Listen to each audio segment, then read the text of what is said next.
The Shadow by Sir J. M. Barrie. Suddenly, the window was blown open by the wind. Peter rushed into the room through the open window to look for his lost shadow. He jumped at the drawers, scattering their contents to the floor with both hands. In a moment, he found his shadow inside the drawer.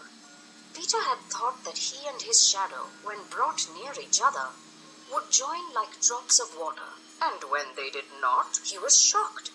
He tried to stick on his shadow with soap from the bathroom, but that also failed. A shudder passed through Peter, and he sat on the floor and cried. His sobs woke Wendy, and she sat up in bed. She was not worried to see a stranger crying in the room. She was only pleasantly interested. "Boy," she said politely, "why are you crying?" Peter could be polite also, having learned the grand manner at fairy ceremonies, and he rose and bowed to her beautifully. She was much pleased and bowed beautifully to him from the bed. "What's your name?" he asked.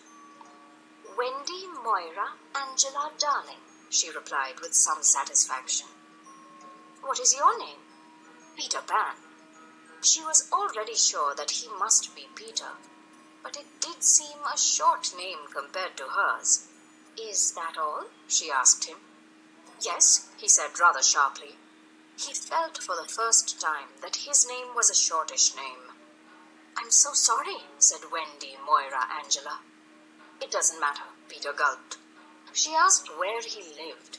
"Second to the right," said Peter, "and then straight on till morning." What a funny address! Peter had a sinking feeling. For the first time, he felt that perhaps it was a funny address. "No, it isn't," he said.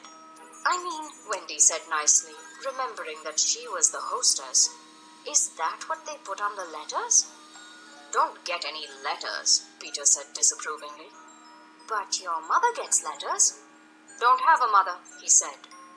"Oh, Peter, no wonder you were crying," she said, and got out of bed and ran to him. "I wasn't crying about mothers," he said rather angrily. "I was crying because I can't get my shadow to stick on. Besides, I wasn't crying." "It has come off?" "Yes." Fortunately, Wendy knew at once what to do. "It must be sewn on." "I shall sew it on for you, my little man," she said. Though he was as tall as herself, and got out her sewing bag and sewed the shadow onto Peter's foot. "I dare say it will hurt a little," she warned him. "Oh, I said Peter, who believed that he had never cried in his life, and he clenched his teeth and did not cry. And soon his shadow was behaving properly, though it was still a little creased.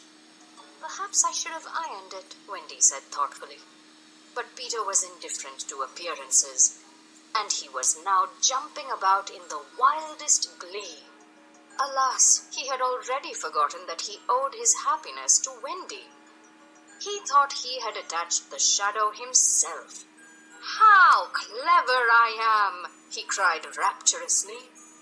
"Oh, the cleverness of me!"